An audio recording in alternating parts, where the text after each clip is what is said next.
Kumusta sa lahat? Ako si Aina. Maraming tao ang naniniwala ng kabaitan ng ating mga magulang ay isang bagay na dapat nating suklian habang buhay.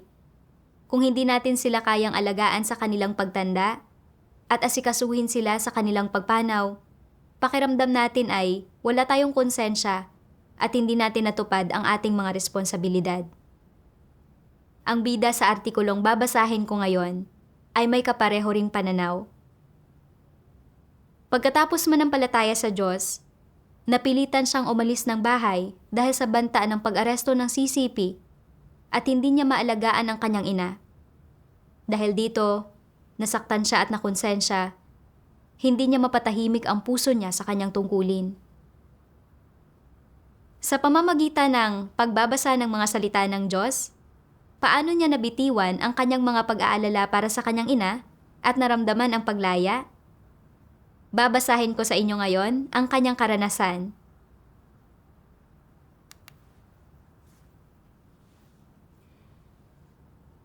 Lumaki ako sa isang mahirap na pamilyang magsasaka.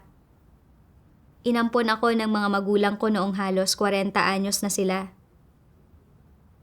Mula noong nagkaisip ako, nakikita ko na nagpapakahirap ang mga magulang ko para kumita ng pera para itaguyod ang aming pamilya. Gumigising ang tatay ko bago magbukang liwayway para magtrabaho buong taon.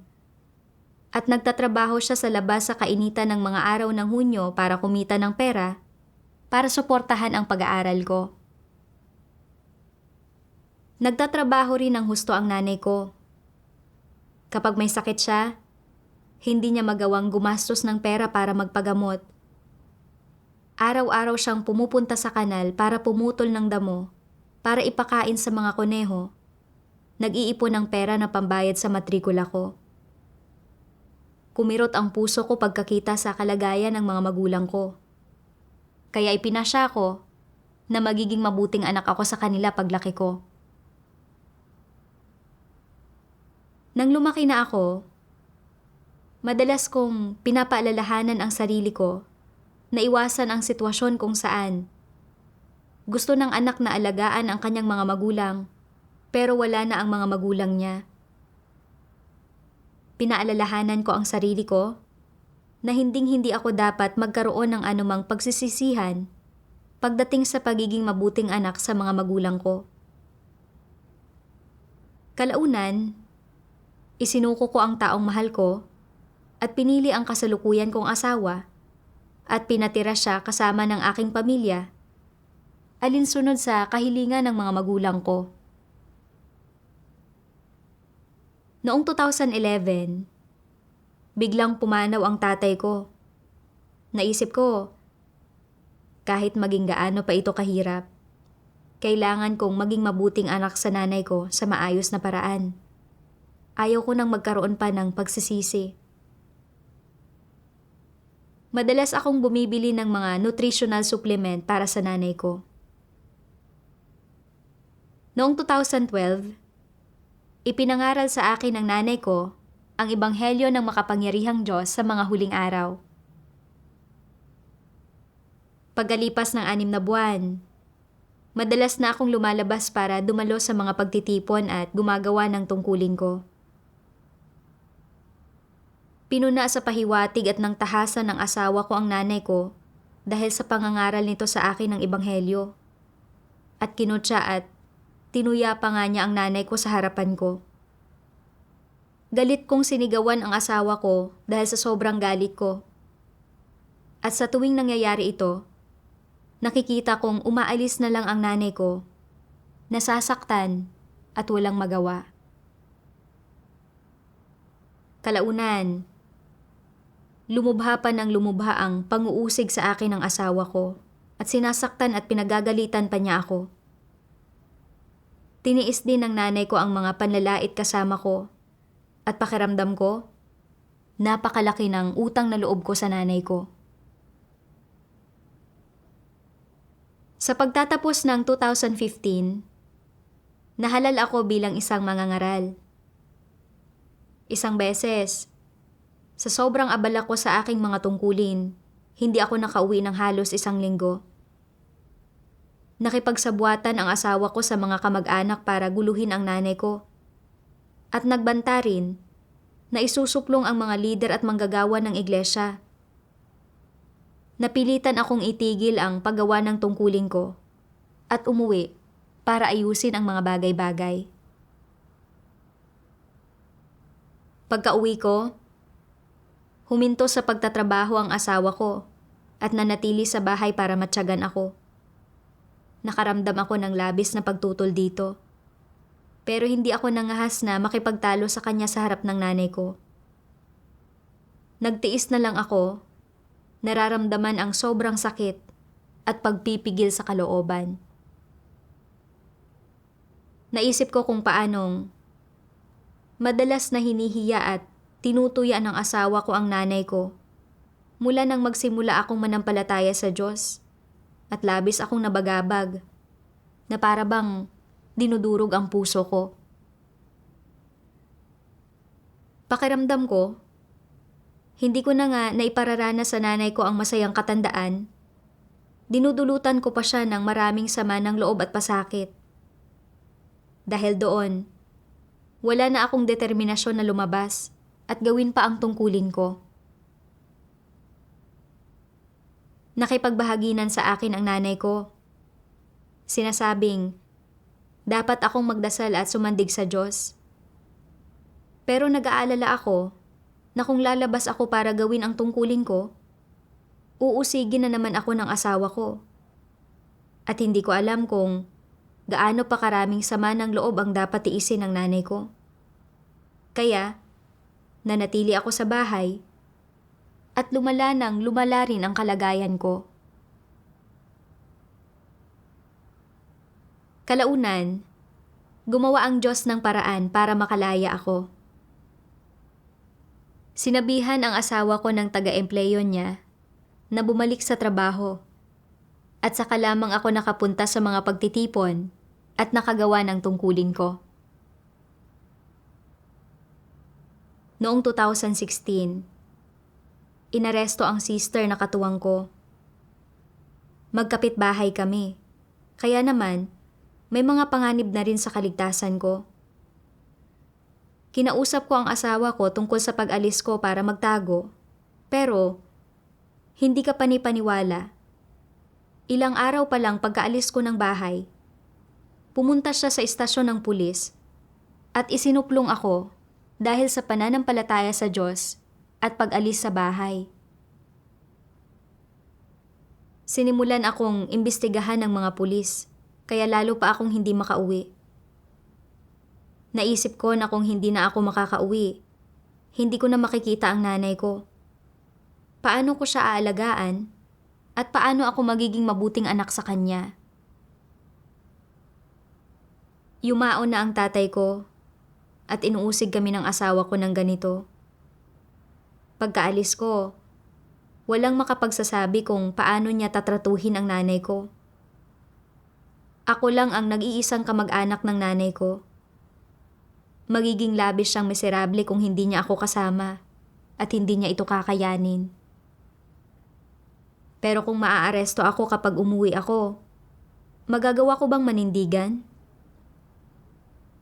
Labis na nasasaktan at naguguluhan ang puso ko. Kaya nagdasal at nagmakaawa ako sa Diyos na akayin niya ako. Isang araw, naisip ko ang mga salita ng Diyos. Kung saan pupunta ang isang tao, ano ang gagawin niya, sinong mga tao o anong mga sitwasyon ang kanyang makakatagpo, anong mga bagay ang sasabihin niya, at ano ang mangyayari sa bawat araw. Ang mga ito ba ay mga bagay na kaya niyang hulaan? Maaaring sabihin na maliban sa hindi mahuhulaan ng mga tao ang lahat ng pangyayaring ito, higit pa rito, hindi rin nila makokontrol kung paano uusad ang mga bagay-bagay. Sa pang-araw-araw na buhay ng mga tao, ang mga di mahuhulaang bagay na ito ay malayong maituring na bago. Mga karaniwang kaganapan ang mga ito. Ang kaganapan nitong maliliit na usapin ng pang-araw-araw na buhay at ang mga paraan at mga batas ng pag-unlad ng mga ito ay mga palagiang paalala para sa mga tao. Walang nangyayari ng nagkataon lang. Ang direksyon ng pag-unlad at ang pagiging di maiiwasan ng anumang mangyayari ay hindi mababago ayon sa kagustuhan ng tao. Ang kaganapan ng lahat ng bagay na nangyayari ay naghahatid ng isang babala ng lumikha para sa sangkatauhan at nagbibigay ito ng mensahe na hindi kayang kontrolin ng mga tao ang kanilang sariling kapalaran. Kasabay nito, isa itong ganting kilos laban sa mga walang saysay na ambisyon at pagnanais ng mga tao na ilagay sa sarili nilang mga kamay ang kapalaran. Ang ganting kilos na ito ay parang isang malakas na sampal na tumatama sa mukha ng sangkatauhan ng paulit-ulit, na pumipilit sa mga tao na pagnilayan kung sino mismo ang may kataas-taasang kapangyarihan at namamahala sa kapalaran nila. At habang ang kanilang mga ambisyon at mga pagnanais ay palagiang nasisira at nadudurog, hindi maiwasan ng mga tao na di namamalayang sumabay sa mga pagsasaayos ng kapalaran at tanggapin ang realidad, ang kalooban ng langit at ang kataas-taasang kapangyarihan ng lumikha. Mula sa paulit-ulit na kaganapan ng maliliit na usapin ng pang-araw-araw na buhay tungo sa mga kapalaran ng buhay ng lahat ng tao, walang bagay na hindi nagbubunyag sa kataas-taasang kapangyarihan at mga pagsasaayos ng lumikha.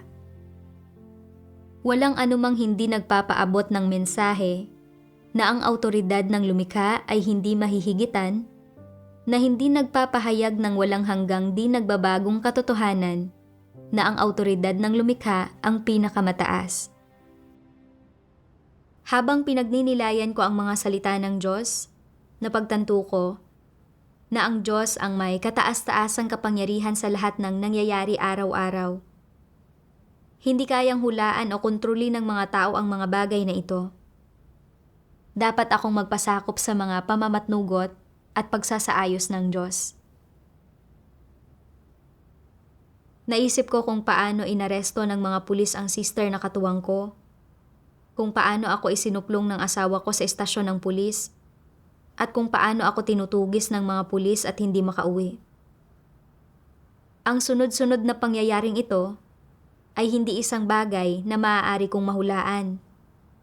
Ang lahat ng ito ay ipinahintulot ng Diyos. Kinailangan kong tanggapin ang realidad na ito.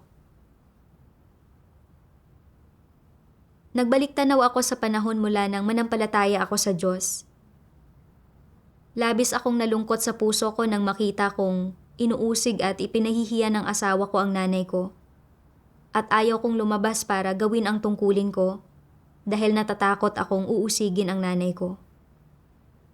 Natatakot din ako na kung aalis ako, wala nang mag-aalaga sa kanya sa pagtanda niya.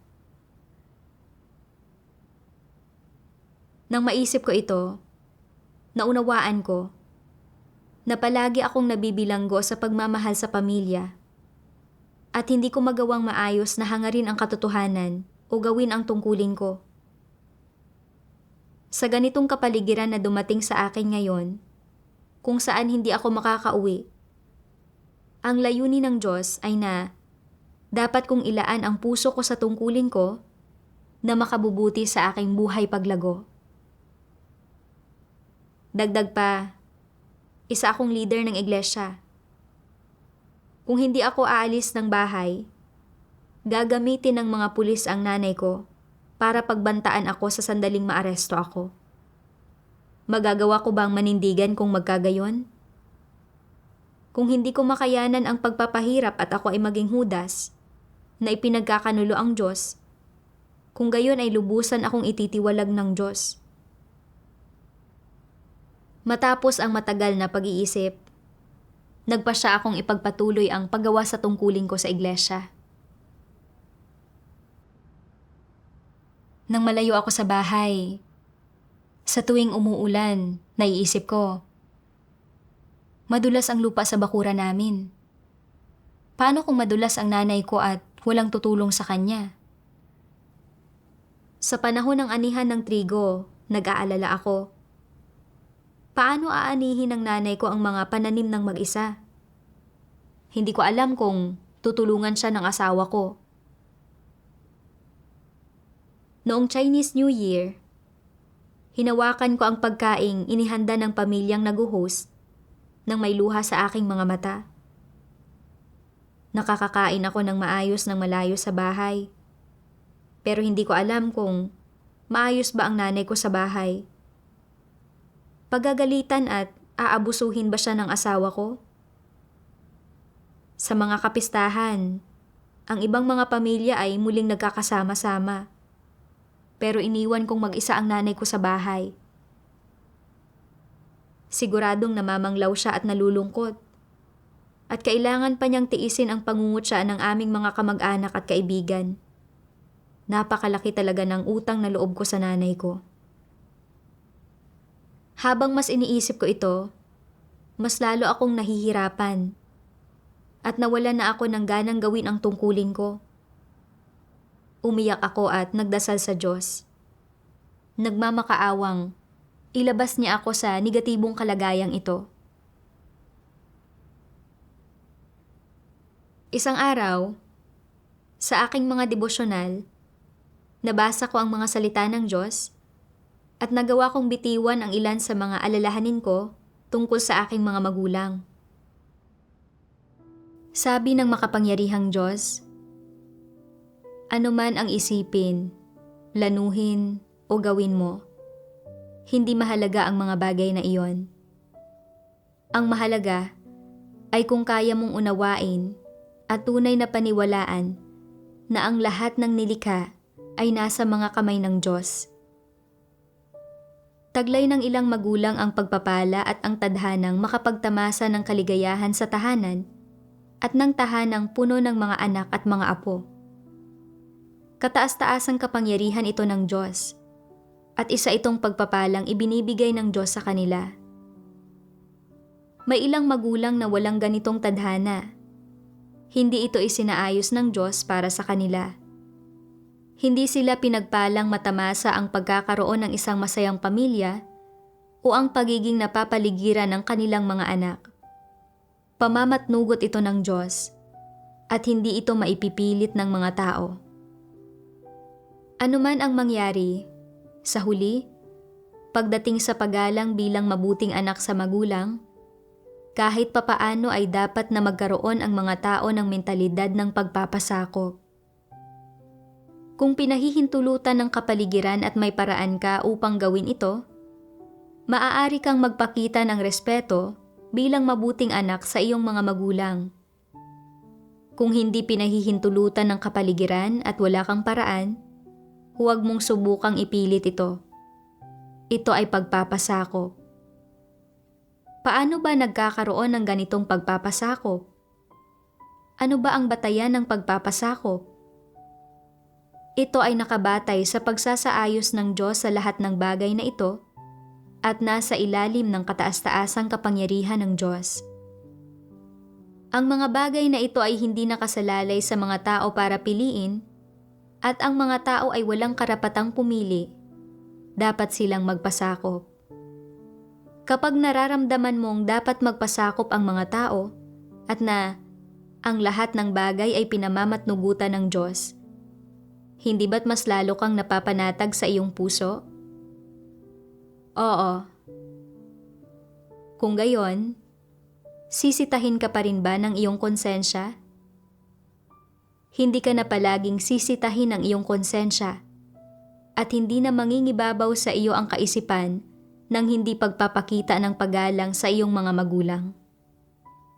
Paminsan-minsan, maaari mo pa rin itong maisip. Ang pagkakaroon ng ilang normal na kaisipan o likas na gawi na nakapaloob sa pagkatao ng isang tao ay isang bagay na walang sino man ang makaiiwas. Matapos pagnilayan ang mga salita ng Diyos, naunawaan ko na ang Diyos ay nagsaayos ng magkakaibang tadhana para sa bawat isang tao at walang kapangyarihan ang mga tao na baguhin ang anuman. Kung itinakda ng Diyos na hindi magtamasa ang nanay ko ng biyaya ng pagkakaroon ng mga anak sa tabi niya, kung gayon, gaano pa man ako magsikap, hindi ko mababago ang anuman. Naisip ko kung paanong lagi kaming magkasama ng nanay ko mula pagkabata ko. Hindi kami naghiwalay kahit minsan. Kalaunan, dahil sa pananampalataya ko sa Diyos, tinugis ako ng mga pulis at kinailangan kong umalis ng bahay. Ito ay pagsasaayos at paunang pag-orde ng Diyos. Kapag inuusig ng asawa ko ang nanay ko sa bahay, ito ay isang bagay na kailangan niyang maranasan. Gayunpaman, hindi ko naunawaan ang kataas-taasang kapangyarihan ng Diyos at palagi akong nag-aalala na nag-iisa at nagdurusa ang nanay ko. Namuhay rin ako sa kadiliman at pasakit at naapektuhan ang tungkulin ko. Ngayon ay napagtanto ko na dahil wala nang pagkakataon para maging mabuting anak sa aking ina, dapat ko na lang hayaang mangyari ang mga bagay-bagay ng natural. Nananampalataya ang nanay ko sa Diyos, kaya kahit malayo siya sa akin, kasama pa rin niya ang Diyos. At gagabayan kami ng Diyos sa pagtahak namin sa aming mga landas sa hinaharap. Naniniwala ako na ang lahat ay nasa mga kamay ng Diyos. Nang maisip ko ito, tahimik akong nagdasal sa Diyos, handang magpasakop. Ipinagkatiwala ko ang nanay ko sa Diyos upang gabayan siya ng Diyos habang dinaranas niya ang pag-uusig mula sa aming pamilya. Kalaunan, nagkataong nabasa ko ang isang artikulo ng patotoong batay sa karanasan na isinulat ng nanay ko. Nabasa ko na noong wala ako sa tabi niya at nanghihina siya, nagdarasal siya sa Diyos at pumupunta ang mga kapatid sa bahay namin para makipagbahaginan tungkol sa mga salita ng Diyos at tulungan siya. Matapos niyang maunawaan ang layunin ng Diyos, unti-unti siyang nakaahon mula sa kanyang pagkanegatibo at kahinaan. Labis akong nagpapasalamat sa Diyos. Noong 2022, muling sumambulat ang pandaigdigang pandemya. Nang makita kong maraming matatanda ang namamatay dahil sa pandemya, nagsimula na naman akong mag-alala. Kung mahawaan ang nanay ko sa pandemya, may mag-aalaga ba sa kanya? Malalampasan niya kaya ito? Kung nasa tabi niya ako, dinadalhan siya ng tubig at gamot, at nagbabahagi tungkol sa mga salita ng Diyos para palakasin ang loob niya. Hindi ba't mababawasan niyon ang kirot sa puso niya? Sana makabalik ako at makita ko ang nanay ko. Gusto ko talagang ikwento sa kanya ang tungkol sa mga karanasan ko sa mga nakalipas na taon at kung gaano katindi ang pananabik ko sa kanya. Hindi nagtagal, nagkasakit ako. At lalo pa akong nanabik sa nanay ko habang nakahiga ako sa kama. Nag-alala ako na kung mamatay siya, hindi ko na siya makikita pang muli. At nangatwiran ako sa Diyos sa puso ko. O mahal na Diyos, bakit pwedeng muling makasama ng iba ang kanilang mga pamilya, pero kailangan kong mawalay sa aking nanay? Alam mo na iba ang sitwasyon ko kaysa sa iba. Ako lang ang nag-iisang anak sa pamilya. Pero hindi ko siya maalagaan hanggang sa mamatay siya. Kung mamatay siyang mag-isa, habang buhay akong uusigin ng konsensya ko. Alam kong mali ang ganitong pag-iisip, pero hindi ko alam kung paano ito mararanasan. Kaya nagdasal at nagmakaawa ako sa Diyos na akayin ako. Naisip ko kung paanong palaging ang mga salita ng Diyos ang nagbibigay liwanag at umaakay sa akin mula sa aking pagkanegatibo at kahinaan sa bawat pagkakataon. At kung paanong naranasan din ng nanay ko ang pamumuno at proteksyon ng Diyos sa bahay. Pareho naming tinatamasa ang pagmamahal ng Diyos.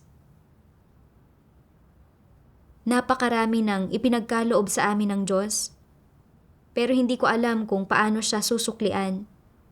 At bagkos ay nagreklamo pa ako tungkol sa Kanya. Talagang wala akong konsensya. Nagdasal ako sa Diyos na handang taimtim na hanapin ang katotohanan para malutas ang sarili kong mga problema. Isang araw, narinig ko ang isang pagbasa ng mga salita ng Diyos at naunawaan kung paano haharapin ang kabaitan ng mga magulang ko. Sabi ng makapangyarihang Diyos, pagdating sa mga tao, metikuloso ka mang inalagaan ng iyong mga magulang o inaruga ka man nila ng mabuti. Sa alinmang paraan, ginagampanan lang nila ang kanilang responsibilidad at obligasyon. Anuman ang pakay nila sa pagpapalaki sa iyo, responsibilidad nila ito. Dahil ipinanganak ka nila, dapat silang maging responsable sa iyo. Batay rito, maituturing bang kabutihan ang lahat ng ginawa ng iyong mga magulang para sa iyo? Hindi maaari, hindi ba? Tama. Ang pagtupad ng iyong mga magulang sa kanilang responsibilidad sa iyo ay hindi maituturing na kabutihan. Kaya, kung tinutupad nila ang kanilang responsibilidad sa isang bulaklak o sa isang halaman, dinidiligan at nilalagyan ito ng pataba, maituturing ba iyon na kabutihan? Hindi. Higit pa ngang malayo iyon sa pagiging mabuti. Ang mga bulaklak at halaman ay mas tumutubo ng maayos kapag nasa labas. Kung ang mga ito ay itinatanim sa lupa, nang may hangin, araw, at ulan, mas lalong lumalago ang mga ito. Hindi tumutubo ang mga ito ng kasing ganda kapag itinanim sa isang paso sa loob ng bahay, hindi tulad ng pagtubo ng mga ito sa labas. Sa anumang uri ng pamilya isinilang ang isang tao, inorden ito ng Diyos. Ikaw ay isang taong nagtataglay ng buhay, at inaako ng Diyos ang responsibilidad sa bawat buhay. Tinutulutan ang mga tao na mabuhay at sumunod sa batas na sinusunod ng lahat ng nilalang. Sadya lamang na bilang isang tao, namumuhay ka sa kapaligiran kung saan ka pinalaki ng iyong mga magulang, kaya dapat ay lumaki ka sa kapaligirang iyon. Na isinilang ka sa kapaligirang iyon ay dahil sa pag-orde ng Diyos. Na pinalaki ka ng mga magulang mo hanggang sa hustong gulang ay dahil din sa pag-orde ng Diyos. Sa alinmang paraan, sa pamamagitan ng pagpapalaki sa iyo, tinutupad ng iyong mga magulang ang isang responsibilidad at obligasyon.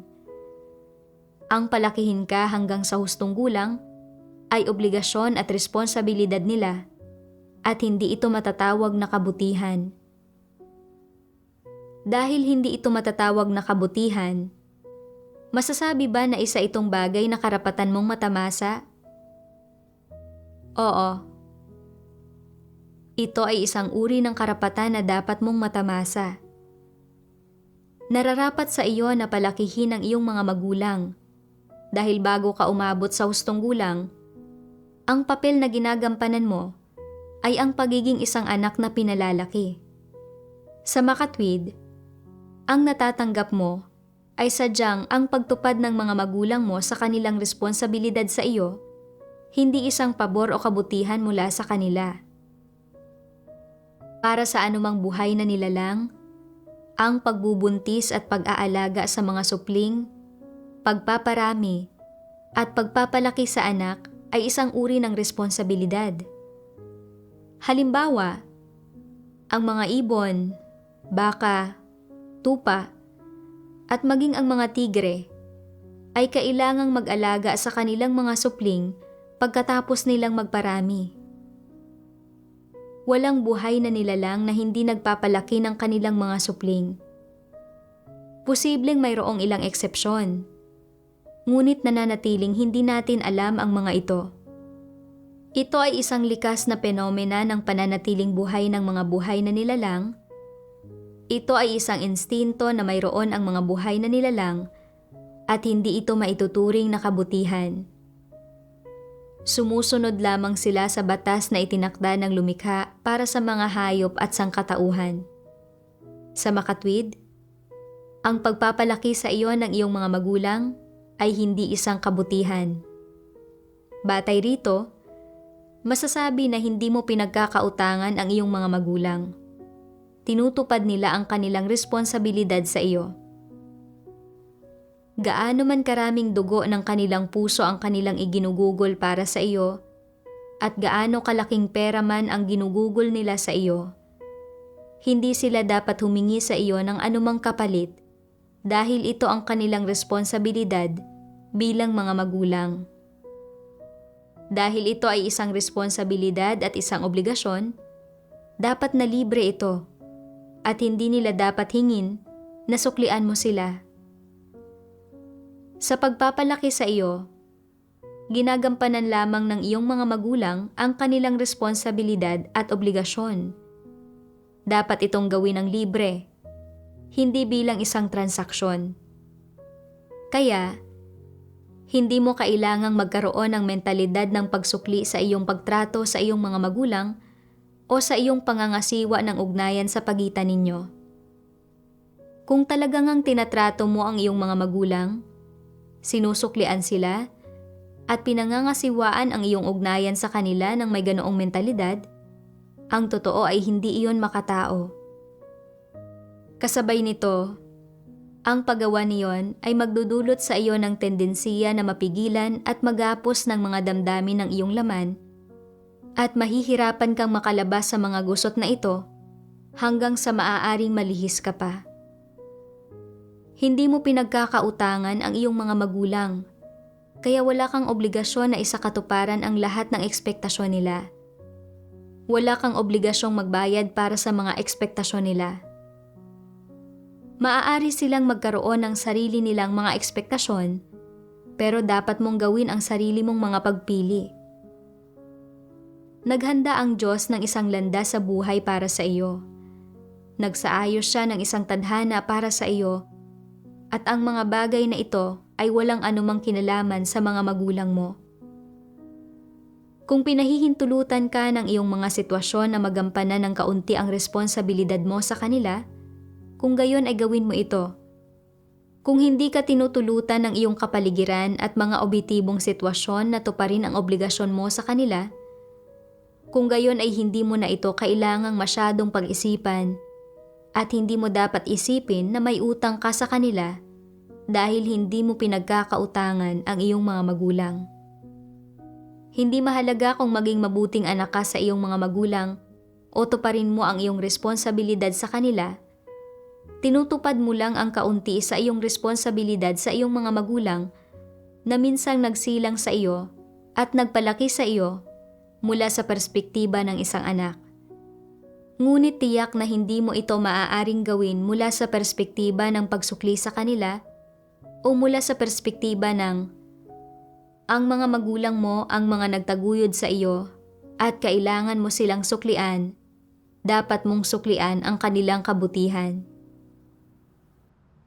Pagkatapos pakinggan ang mga salita ng Diyos, bigla kong naunawaan na itinuring ko palang isang utang ng kabaitan ang pagpapalaki sa akin ng aking mga magulang. Pakiramdam ko ay kailangan ko itong bayaran kahit kailan pa. Pero ang pananaw na ito ay talagang hindi naaayon sa katotohanan.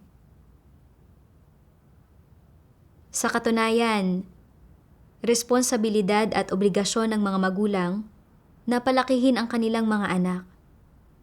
Hindi talaga ito isang kabaitan. Tulad ng mga hayop na nagpapalaki ng kanilang mga supling, ito ay isang instinto at isa ring batas ng pananatiling buhay na itinatag ng Diyos para sa lahat ng bagay. Dahil nilikha ng Diyos ang tao, magsasaayos siya ng angkop na kapaligiran ng pamilya para dito. Tingnan mo ako bilang halimbawa. Namatay ang aking tunay na nanay nang kasisilang ko pa lang. At pagkatapos ay kinupkup ako ng aking mga magulang na umampun sa akin. Sa panlabas, parang ang mga magulang ko ang nag-alaga at nagpalaki sa akin. Pero ang totoo, ang buhay ko ay galing sa Diyos.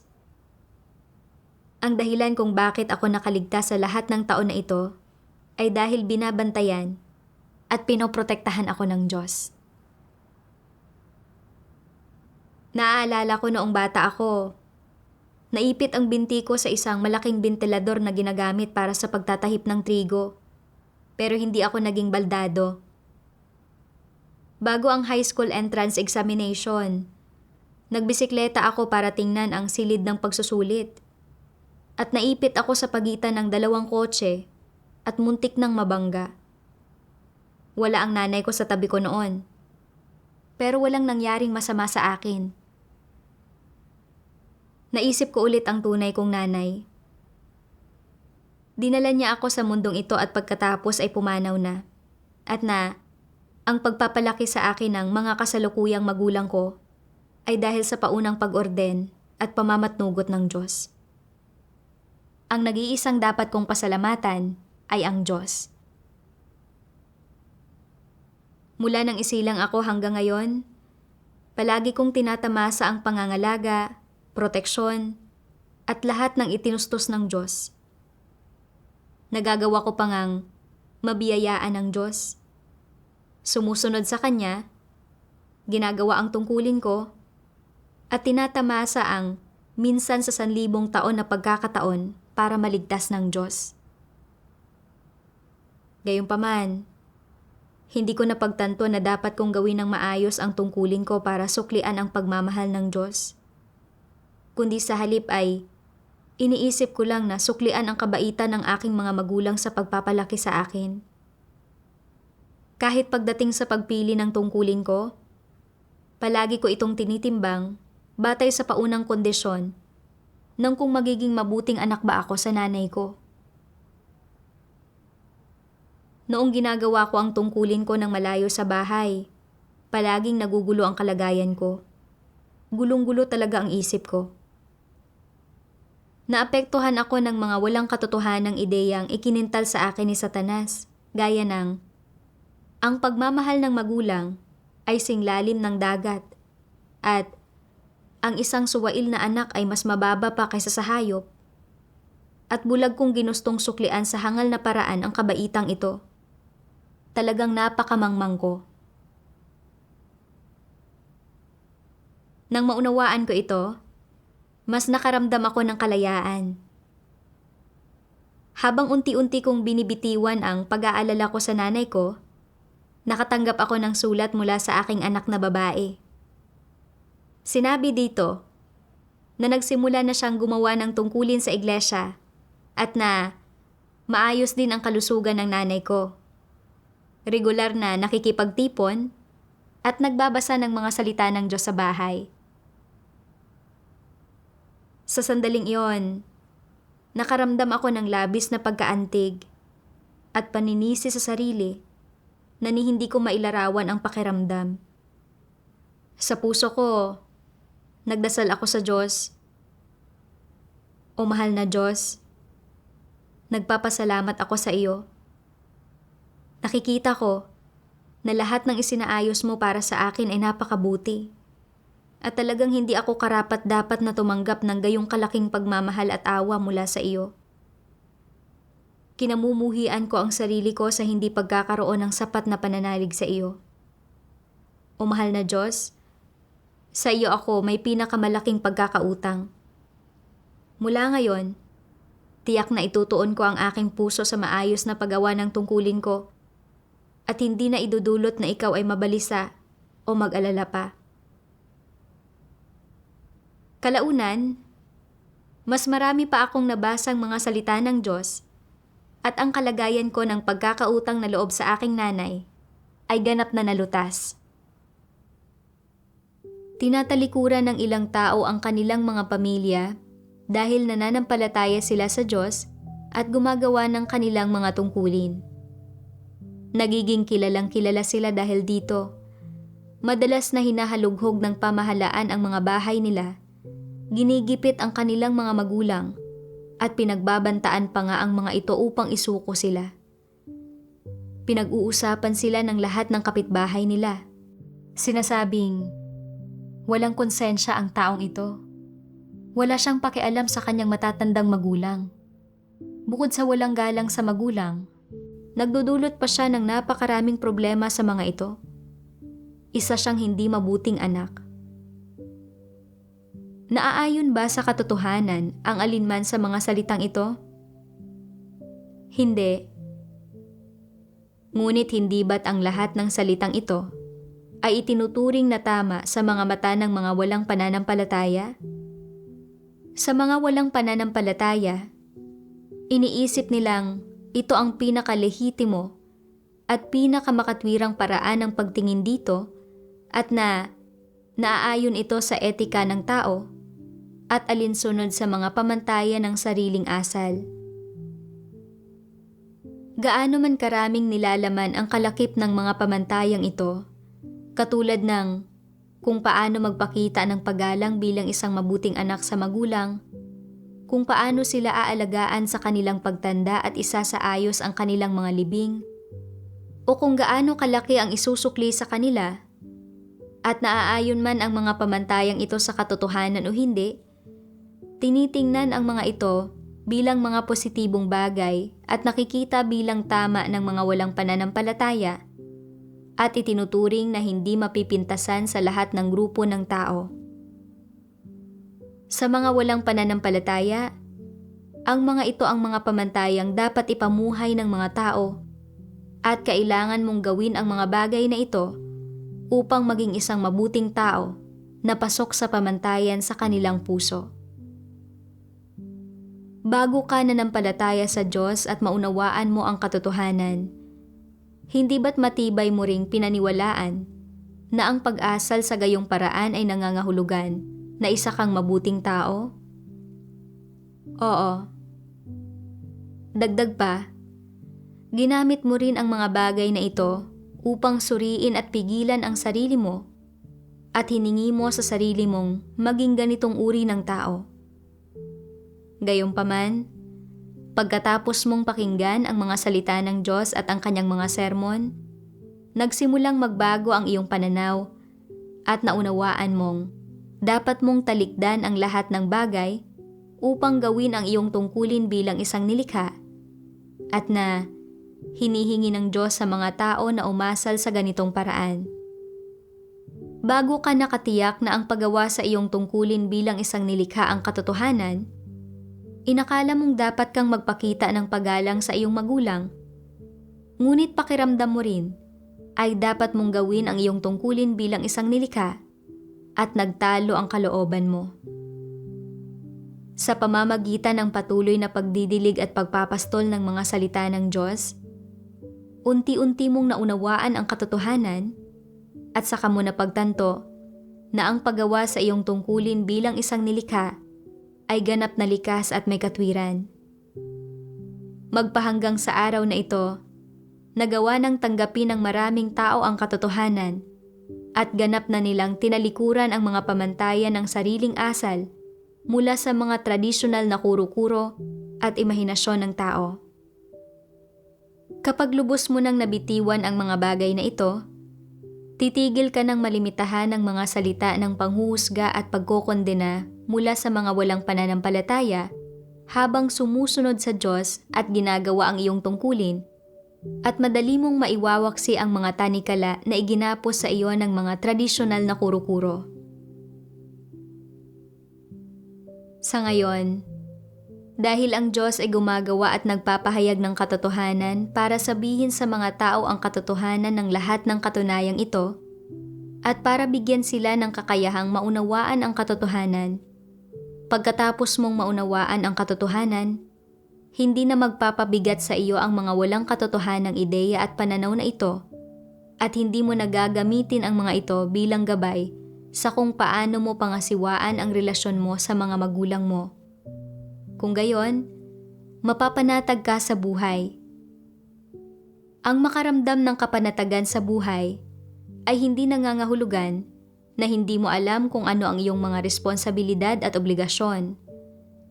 Alam mo pa rin ang mga bagay na ito. Depende lang ito sa kung aling perspektiba at mga pamamaraan ang pipiliin mo sa pagharap sa iyong mga responsibilidad at obligasyon. Ang isang landas ay ang tahakin ang landas ng mga damdamin at harapin ang mga bagay na ito sa pamamaraan na batay sa emosyon at nang batay sa mga pamamaraan, ideya, at pananaw na itinuturo ni Satanas sa tao. Ang isa pang landas ay ang harapin ang mga bagay na ito batay sa mga salitang itinuro ng Diyos sa tao. Kung susunod ka sa isang aspekto ng mga katotohanang prinsipyo o sa isang ideya at pananaw na wasto at nagmumula sa Diyos, talagang makakaramdam ka ng kapanatagan sa buhay. Hindi na mahahadlangan ng opinyon ng publiko o ng kamalayan ng iyong konsensya o ng bigat ng iyong damdamin kung paano mo pinangangasiwaan ang relasyon mo sa iyong mga magulang. Sa halip, bibigyang kakayahan ka ng mga katotohanang prinsipyong ito na harapin at pangasiwaan ang relasyong ito sa tama at makatwirang paraan. Kung kikilos ka ayon sa mga katotohanang prinsipyo na ibinigay ng Diyos sa tao, kahit napunahin ka ng mga tao habang wala ka, madarama mo pa rin na ikaw ay payapa at panatag at hindi naaapektuhan sa kaibuturan ng puso mo. Kahit papaano, sa kaibuturan ng puso mo ay hindi mo kagagalitan ang iyong sarili, sinasabi sa sarili mo na ikaw ay isang walang malasakit na ingrato o hindi mo na mararamdaman ang paratang ng iyong konsensya. Ito ay dahil malalaman mo na ang lahat ng iyong kilos ay alinsunod sa mga pamamaraan na itinuro sa iyo ng Diyos at na nakikinig at nagpapasakop ka sa mga salita ng Diyos at sumusunod sa kanyang daan. Ang pakikinig sa mga salita ng Diyos at pagsunod sa kanyang daan ay ang konsensyang dapat taglayin ng mga tao higit sa lahat. Magiging tunay na tao ka lamang kapag nagagawa mo ang mga bagay na ito. Kung hindi, isa kang walang malasakit na ingrato. Palagi kong nararamdaman na may utang na loob ako sa nanay ko dahil hindi nagbago ang perspektiba ko sa mga bagay-bagay. Noong hindi pa ako nananampalataya sa Diyos, tinanggap ko ang mga tradisyonal na ideya ni Satanas tulad ng ang pagiging mabuting anak ay isang katangiang dapat taglayin ng higit sa lahat at ang isang suwail na anak ay mas mababa pa kaysa sa hayop. Naniwala ako na bilang isang taong nabubuhay sa mundo, dapat kong ituring ang pagiging mabuting anak sa mga magulang bilang ang pinakamahalagang prinsipyo sa aking sariling asal at na kung hindi ko ito maisakatuparan, hindi ako karapat-dapat na tawaging tao. Dahil dito, pagdating sa pag-aasawa, sinunod ko ang kahilingan ng mga magulang ko at pinatira ko pa nga ang aking asawa sa bahay ng aking pamilya para alagaan ang mga magulang ko kasama ko. Pagkatapos kong magsimulang manampalataya sa Diyos, namuhay pa rin ako ayon sa mga pananaw na ito.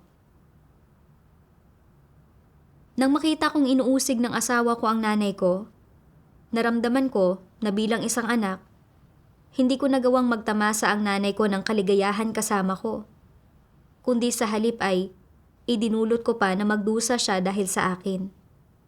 Naramdaman kong binigo ko siya. Kalaunan, dahil inusig ako ng asawa ko at gumawa siya ng gulo, nanatili ako sa bahay para pangalagaan ang kapaligiran. Nang makita kong labis na nagdurusa ang nanay ko dahil sa akin, lalo ko pang sinisi ang sarili ko at ayaw ko nang gawin ang mga tungkulin ko.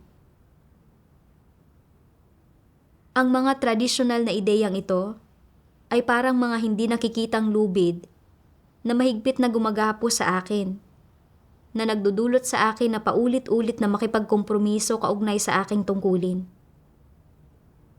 Naging hadlang ang mga ito sa paghahangad ko ng buhay paglago.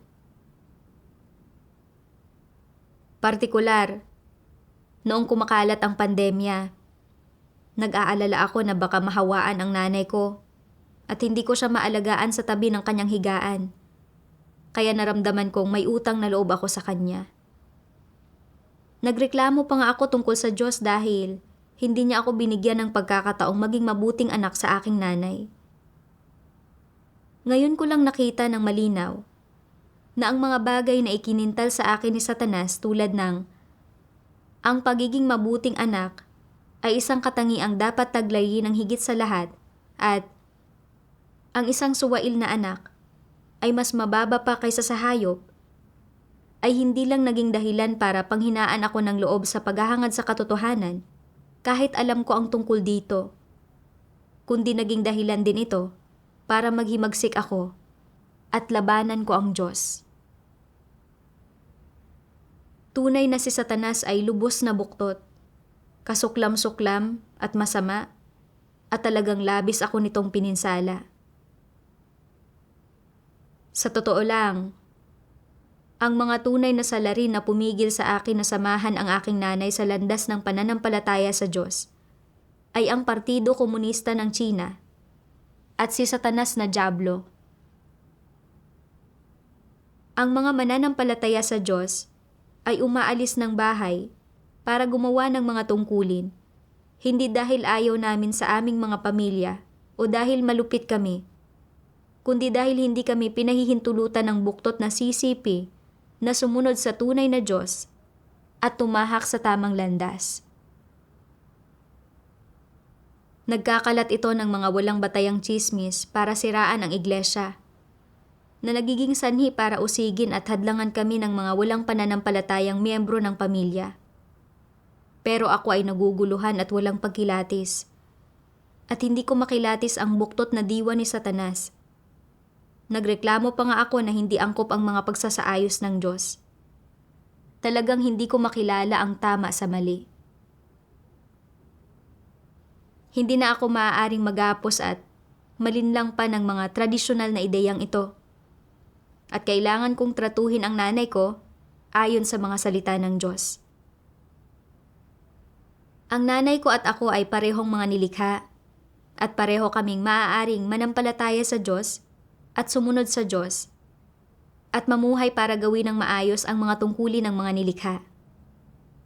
Ito ay isa ng napakalaking pagtataas at biyaya na ibinigay sa amin ng Diyos. Magkikita man kaming muli sa buhay na ito o hindi, nais ko lamang magpasakop sa mga pamamatnugot at pagsasaayos ng Diyos, at una sa lahat ay palugurin ang Diyos at gawin ng maayos ang tungkulin ko. Nang maunawaan ko ang lahat ng ito, tuluyan ko nang binitiwan ang aking mga pag-aalala at pagkakautang na loob sa aking nanay. Minsan, kapag naiisip ko ang nanay ko, naiisip ko ang mga salita ng Diyos. Kung gaano man ang dapat ipagdusa ng isang individual, at kung gaano man kalayo ang dapat niyang lakarin sa kanyang landas, ay paunang inorde ng Diyos, at walang sino man ang tunay na makatutulong sa kanino man. Pagkatapos, tahimik akong nagdarasal sa Diyos, ipinagkakatiwala ang aking nanay sa Diyos, at pinapanatag ang aking puso para gawin ang tungkulin ko.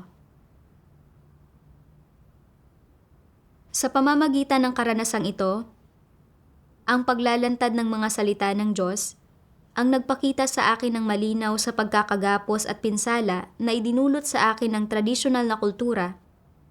Tinulungan ako nitong unti-unting bitiwan ang aking mga pag-aalala at pagkakautang na loob sa aking ina, at nagbigay ito ng kalayaan sa aking puso. Salamat sa Diyos. Mga kapatid, mayroon ba kayong anumang gustong ibahagi matapos marinig ang patotoong ito na batay sa karanasan? Huwag mag-atubiling magbahagi sa comment section. Hanggang sa muli nating pagkikita.